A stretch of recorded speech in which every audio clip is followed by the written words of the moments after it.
Hello. Most films, will stand or fall on the performances. Yes, of course, the plot, etc. matters, but unless the audience relate to and believe the performances, empathise with the characters, your film lies dead in the water, no matter how much money was spent or how loud it gets. Too many directors see a few films and think they can direct. Many will have come up through production design, so have a good eye, building a beautiful set costing millions with the right colour combinations, costumes to die for, but they've dressed models who can't act, or brought in actors believing they can deliver without actually being directed. Some directors have come up through camera. Now, I'm not saying either of these routes are bad or wrong, and many of the great directors have of course followed this route. But I think it minimises the chances of long-term success if you don't at least try to acquaint yourself with what an actor does and how they arrive there. Then learn to converse in their language rather than bully, ignore, or talk at them rather than with them. Of course, once you reach a certain status as a director, you get to employ the finest actors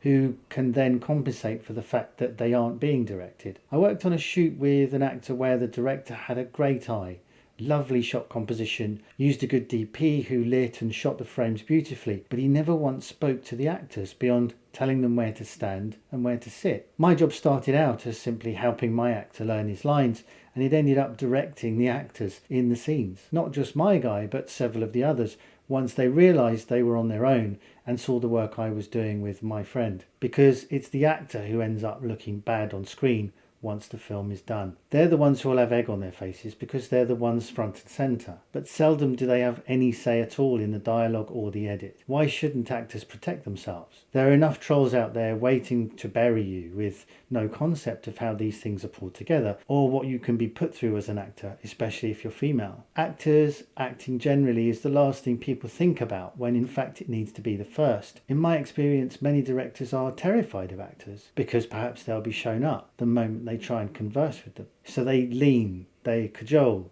they bully. It's a vicious cycle, but one that with a little thought can be avoided altogether. As with writers, there's as many ways to get into a character as there are actors, but in the end all any of them want to do is get into character, and as long as their character's problems remain greater than their own as people, more often than not, they'll be coming from the right place. But it remains your job to guide, to get the best out of them, to create a trusting environment where they feel both protected and supported, yet also pushed to reach the best they have to offer. It's a delicate balance. Many more established actors employ their own coaches to deliver the stuff the majority of directors can't. But again, there is no actual need for this if the director is worth their salt. Directors will of course learn from the doing, but there's a great deal they can do when they aren't. It doesn't hurt, for instance, to go to a few acting classes, if only to gain some insight into the actor journey, their potential difficulties and how their problems can be resolved. So often I've heard of actors not only learning their lines, their blocking and developing a character,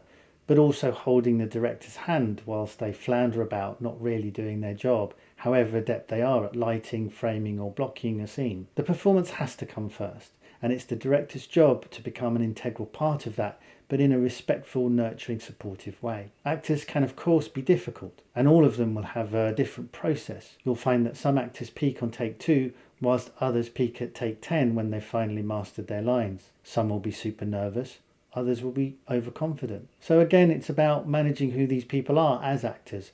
Perhaps getting the guy who peaks at take 2 to keep simply line running till the guy who peaks at take 10 gets it together. Perhaps you line someone up to run lines with him in advance so he can peak at take 5 rather than take 10. You get the picture. So as long as you aren't afraid of any given situation, so long as you roll with it till you've got a handle on the dynamic you're dealing with, which can often be ascertained in the rehearsals, then you won't be fazed and so retreat into your own shell. Fear is the great enemy here. Uncertainty leading to allowing your buttons to get pushed, because you're the one who needs to hold the whole thing together, maintain an overview whilst tackling the minutiae and steering the ship through the storm. Actors are fabulous beasts. They just need to be understood, respected, given enough freedom to let loose, and also held. Spielberg, certainly in his early years, said he cast Jaws by recognising that the actors he chose were unafraid to go big, really big.